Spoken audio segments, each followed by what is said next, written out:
افبہذا الحدیث انتم مدہنون، تو لوگوں اس قرآن جیسی شے سے تم سہلنگاری برت رہے ہو، غفلت برت رہے ہو، اس کو سمجھنے کی کوئی مادہ تمہارے اندر نہیں، اس کو پڑھنے کا کوئی شوق تمہارے اندر نہیں رہا، اس کو سمجھنے کے لیے عربی زبان نہیں سیکھ سکتے، انگریزی اتنی پڑھی کہ انگریزوں کو پڑھا دیں، میڈیکل پڑھنے کے لیے 20 برس کی تعلیم چل رہی ہے، 32-33 برس کا آدمی ہو گیا ہے، لڑکا پڑھ رہا ہے ابھی اسپیشلائزیشن کر رہا ہے، کتنا عرصہ، کس لیے؟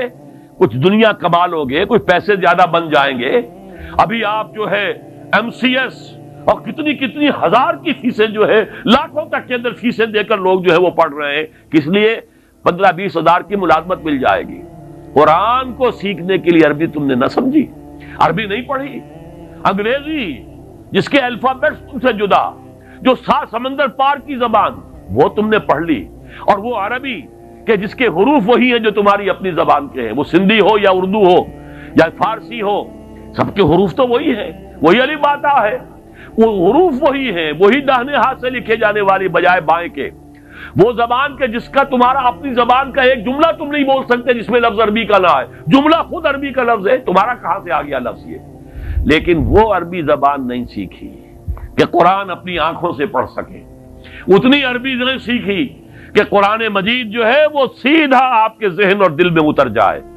اس لیے کہ جب آپ قرآن پڑھیں اور ترجمہ دیکھیں تو ترجمہ جب آپ پڑھ رہے ہیں، قرآن نہیں پڑھ رہے، آپ تو مترجم کو پڑھ رہے ہیں، اپنی آنکھ سے قرآن نہیں پڑھ رہے، آپ مترجم کی آنکھ سے قرآن پڑھ رہے ہیں۔ اور دوسری بات یہ نوٹ کر لیجئے کہ جب ایک دفعہ آپ نے آیت پڑھی، اب ترجمہ دیکھا، پھر وہاں لگا ہوا نمبر 30، اب دیکھا آپ نے حاشیے میں نمبر 30 کہاں، پھر اس کی کوئی وضاحت پڑھی، قرآن کا تسلسل ٹوٹ گیا، قرآن کی تاثیر اب نہیں آئے گی۔ قرآن کی تاثیر جب آتی ہے جب براہ راست آپ کے اوپر، آپ کے ذہن اور قلب پر قرآن نازل ہو رہا ہو، ترجمے کا بیریئر درمیان میں نہ ہو، یہ پردہ آپ کے اور قرآن کے درمیان حائل نہ ہوئی تو پردہ ہے، اور کوئی ترجمہ جو ہے قرآن کا قائم مقام نہیں بن سکتا۔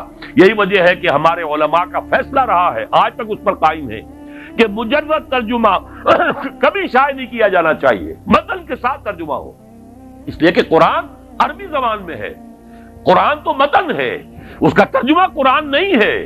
کسی نے کوئی غلطی کی ہو، کسی نے اپنی ذہن کے مطابق تو بہترین کوشش کی ہے، لیکن یہ کہ قرآن مجید اس کا قائم مقام نہیں بن سکتا ترجمہ۔ تو فَبِهَذَا الْحَدِيثِ أَنْتُمْ مُدْهِنُونَ، یہ مداہنت تم کر رہے ہو، یہ سستی، یہ سہل انگاری، یہ بے اعتنائی، یہ لاپرواہی اس کتاب سے جس کی شان کیا ہے؟ فَلَا أُقْسِمُ بِمَوَاقِعِ النُّجُومِ وَإِنَّهُ لَقَسَمٌ لَوْ تَعْلَمُونَ عَظِيمٌ إِنَّهُ لَقُرْآنٌ كَرِيمٌ فِي كِتَابٍ مَّكْنُونٍ لَا يَمَسُّهُ إِلَّا الْمُطَهَّرُونَ تَنزِيلٌ مِّن رَّبِّ الْعَالَمِينَ أَفَبِهَذَا الْحَدِيثِ أَنتُم مُّدْهِنُونَ وَتَجْعَلُونَ رِزْقَكُمْ أَنَّكُمْ تُكَذِّبُونَ۔ سخت ترین آیت اب آ گئی، تم نے اپنا نصیب یہ ٹھہرایا ہے کہ قرآن کو جھٹلا رہے ہو۔ آپ کہیں گے یہ تو ہماری بات نہیں ہے، ہم نے تو جھٹلایا نہیں، قرآن کو تو ہم مانتے ہیں، اللہ کا کلام ہے، چومتے بھی ہیں اسے، اس کو بڑے اچھے جزدان میں رکھتے ہیں، اوپر رکھتے ہیں، گر جائے تو پھر یہ کہ اس کا صدقہ دیتے ہیں وغیرہ وغیرہ، ہم نے جھٹلایا تو نہیں۔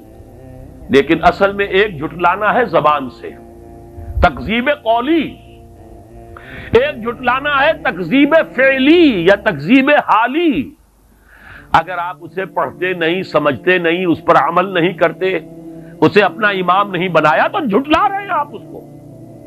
اور یہ بھی کہیں آپ یہ کہہ دیں یہ اپنی طرف سے اتنی سخت بات کہہ رہا ہے، قرآن مجید سے دلیل دیتا ہوں، سورہ جمعہ کی آیت تو یاد ہوگی، مثل الذین حملوا التوراۃ ثم لم يحملوها کمثل الحمار يحمل اسفارا۔ میں تم سے پہلے ایک امت تھی، وہ امت مسلمہ، میں وہ آیت آپ کو سنا چکا ہوں، 2 دفعہ آئی ہے، سورہ بقرہ کے 6 رکوع کی پہلی آیت بھی وہی ہے اور 15ویں رکوع کی پہلی آیت بھی وہی ہے، ایگزیکٹلی وہی، یا بنی اسرائیل اذکروا نعمتی التی انعمت علیکم وانی فضلتکم علی العالمین۔ لیکن وہی امت ہے جس کے بارے میں فضربت علیہم الذلۃ والمسکنۃ وباؤوا بغضب من اللہ، ان کی بے عملی کی وجہ سے، اور ان کے بارے میں یہ آیت آئی مثل الذین حملوا التوراۃ، جو حامل تورات بنائے گئے تھے، ثم لم یحملوها، پھر انہوں نے اس کا حق ادا نہیں کیا، ذمہ داری ادا نہیں کی۔ کمثل الحمار یحمل اسفارا، ان کی مثال اس گدھے کی سی ہے جس پر کتابوں کا بوجھ لاد دیا گیا ہو۔ گدھے کے اوپر پیٹھ باندھ کے ایک گٹھڑی باندھ کر رکھ دیجیے سائنس کی کتابوں کی، آئنسٹائن کی تصنیف کی یا مکالمات فلاطون، اس سے گدھے کو کوئی فائدہ ہوگا؟ گدھا تو گدھا ہی رہے گا۔ کتابیں آپ نے لاد دی ہیں اس پر فلسفے کی اور سائنس کی اور منطق کی اور ہدایت کی۔ تو یہ مثال ہے، اب دو نوٹ کیجئے، یہ مثال ہے کس کی؟ ذالک مثل القوم الذین کذبوا بآیات اللہ، یہ مثال ہے اس قوم کی جس نے اللہ کی آیات کو جھٹلایا۔ کیا یہودیوں نے تورات کو کبھی جھٹلایا؟